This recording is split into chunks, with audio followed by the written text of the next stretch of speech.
Assalamualaikum warahmatullahi wabarakatuh. Salam sehat Bapak Ibu. Ya, hari ini saya akan menyampaikan tentang latihan fisik untuk penurunan berat badan, gitu ya. Nah, ini ya yang disebut latihan fisik itu yang ini ya. Jadi ada aktivitas fisik ya. Ibu-ibu nyapu, kora-kora ke pasar, kegiatan hari-harian itu namanya aktivitas fisik. Itu tidak menyebabkan kebugaran Bapak Ibu. Tapi memang energinya keluar, kalorinya keluar, gitu ya. Dan paling enggak kita melakukan itulah 150 menit per minggu gitu ya, atau jalan 7.000 sampai 10.000 langkah gitu itu. Nah, yang kedua adalah latihan fisik ya. Jadi latihan fisik itu ada gerakan yang terstruktur gitu ya. Ada frekuensinya, ada intensitasnya, ada waktunya, ada tipenya dan lain-lain. Itu latihan fisik. Yang lebih berat lagi adalah olahraga. Jadi kalau latihan fisik tadi bisa menyebabkan kita bugar. Olahraga itu di atas kebugaran sudah Bapak Ibu. Itu ada prestasi, ada dan lain-lainnya. Jadi ini 3 macam kegiatan. Yang kita perlu lakukan adalah yang latihan fisik gitu ya.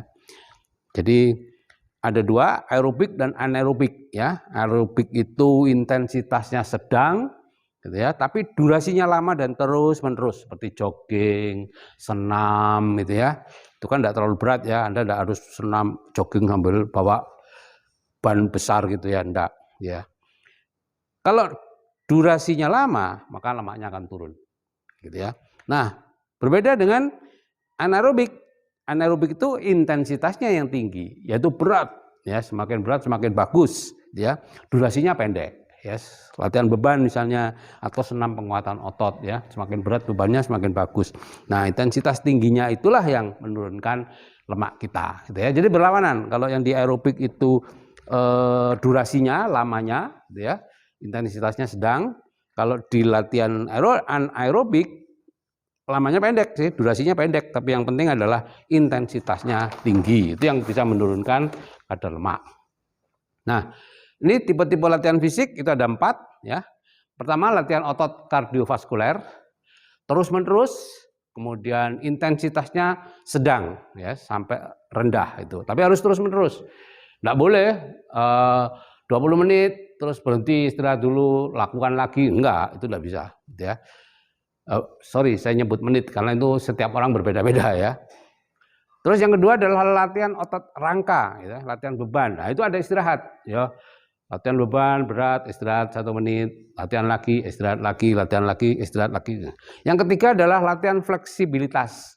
Ya, itu dengan stretching, jadi kelenturan daripada otot-otot, kelenturan dari sendi-sendi, kelenturan dari ligamen-ligamen ya, itu dengan stretching ya, macam-macam begini gerakannya macam-macam lah stretching itu ya. Yang keempat untuk keseimbangan, itu seperti yoga, kemudian one leg step seperti ini latihan ini dan seterusnya gitu ya. Nah, sekarang berapa frekuensinya untuk latihan? Tergantung dari Anda, beginner atau permulaan, tapi yang penting gini ya. Jangan sepanjang minggu, 7 hari, seminggu latihan terus, enggak bagus. Kalau yang awal tuh 2 sampai 3 kali per minggu lah. Kemudian yang sudah mulai 3 sampai 4 kali per minggu, nah barulah kemudian 4 kali seminggu atau lebih gitu ya, tapi jangan lebih dari 7 hari seminggu gitu ya. Jadi tergantung ya, kalau kurang bugar ya kurang dari 2 bulan ya. Bugar atau enggak Anda dihitung nafas, Anda sendiri yang hitung ya. Jadi artinya kalau sudah melakukan gerakan nafasnya ngos-ngos ya berarti itu batas kebugaran Anda gitu ya. Gitu ya. Jadi Anda sendiri yang tahu ya. 2 kali seminggu ya, otot ya kardionya cukup bugar ya 3 kali seminggu gitu ya. Kalau sangat bugar ya bisa 4 sampai 5 kali seminggu ya. Jadi ini bisa diukur ya. Karena dari sini nanti berhubungan kan yang mengawali itu tentu kurang bugar ya. Yang penting ini patokannya nafas. Anda sendiri yang tahu. Sudah ngos-ngosan apa enggak? Nah, intensitas itu beratnya latihan ya. Kita hitung dari kardio ya. Ada hitungannya itu ya. Denyut nadi maksimal ya, DNB, denyut nadi maksimal itu adalah usia ya 220 dikurangi usia. Contoh nih saya 69 tahun. Maka denyut nadi maksimal saya adalah 151 per menit gitu ya. Nah, untuk bisa mendapatkan manfaat pada kardio saya, maka saya kalau saya berlatih sampai batas 70-80% dari denyut nadi maksimal saya hanya butuh waktu 10-40 menit. Tapi kalau saya berlatih dengan yang lebih rendah, 60-70% ya, denyut nadi maksimal saya, maka saya perlu waktu 40-80 menit untuk bisa mendapatkan manfaat terhadap jantung saya. Nah, ini ya, untuk saya seperti ini. Nah, kalau untuk beban bagaimana? Intensitas beban itu patokannya adalah 1 RM, 1 repetition maximum. Jadi 1 kali angkat yang maksimal seberapa berat. Misalnya Anda mau latih bicep nih, ternyata Anda ngangkat 20 enak, mudah. Ya udah, lihat lagi setelah 25. Masih mudah ya. Juga ya udah 30 itulah 1 RM Anda gitu ya. Jadi kemudian latihannya patokannya, kalau Anda melatih dengan 100% 1 RM-nya tadi, berarti hanya 1 kali. Kalau 95% itu perlu 2 kali, 85% perlu 5 kali angkatan, 75% perlu 10 kali angkatan untuk memberi dampak yang sama ya. 70% perlu 12 kali angkatan, 65% perlu 15 kali angkatan. Dan itu disesuaikan dengan tujuan Anda untuk latihan. Kalau untuk meningkatkan tenaga, misalnya ya memperbesar otot dan lain-lain untuk olahraga yang sifatnya power gitu ya, yang banyak itu ngangkat ban, angkat berat dan lain-lain, maka Anda latihannya perlu ambil porsi ini 1-3 ini. Jadi minimal ya 90% ya, 90% dari beban yang Anda angkat gitu ya. Kalau Anda mau melatih kekuatan otot atau strength, itu antara 3-7 RM. Tinggal milih mana, yang mana gitu ya. Di Google banyak sih, mungkin 75% ya, 70%-an beban. Kalau Anda meningkatkan kekuatan dan daya tahan otot Anda, ya Anda bergerak di bidang tadi itu, 70% dari RM itu. Kalau Anda cuma untuk meningkatkan daya tahan otot Anda saja, maka Anda bergerak di bidang 65. Jadi minimal itu 65 ya, jangan sampai Anda bisa ngangkat 30, Anda mainnya di 10 kilo, itu tidak ada efeknya.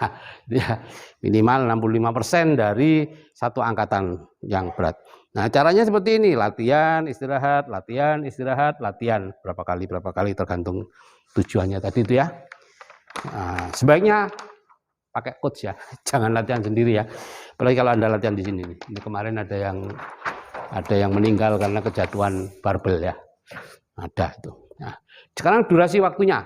Kalau kardio itu menggunakan 3 ini, pemanasan dulu, kemudian latihan, baru pendinginan. Kalau latihan beban, latihan otot, pemanasan, kemudian peregangan, kemudian latihan, kemudian pendinginan, dan kembali peregangan. Ya. Nah, lama latihan tergantung ini. Kalau kurang bugar ya 20-30 menit. Ya. Ini kardio ya Bapak Ibu ya, terutama kardio ya. Kalau cukup ya 30-40 menit. Anda baik kebugaran Anda yang 40-60 menit. Menilai kebugaran Anda, kebugaran otot kardio dengan nafas Anda. Anda sudah megap-megap, sudah tidak bisa ngomong lagi, enggak, itu batasnya. Ya. Dan ada lagi latihan yang namanya HIIT ya. Ini hanya untuk orang yang sudah sudah bugar. Kalau belum bugar jangan coba ini ya. Nanti Anda bukan bugar tapi pules. Wassalam. Ya, jadi latihan kardio dengan intensitas yang tinggi gitu ya. Contoh ya, 1 putaran itu 6 menit.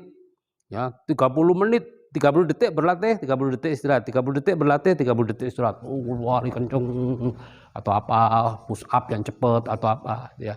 Pokoknya dengan kecepatan tinggi selama hanya 3 detik. Nah, ini dalam waktu 6 menit itu sudah bisa mewakili latihan selama berjam-jam ya dengan ini. Tapi ya tadi hanya untuk perawatan bagi mereka yang sudah bugar.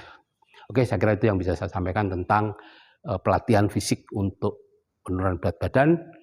Dan yang penting adalah tadi Anda perlu coach, perlu komunitas. Kalau enggak, hampir pasti stop di tengah jalan gitu ya.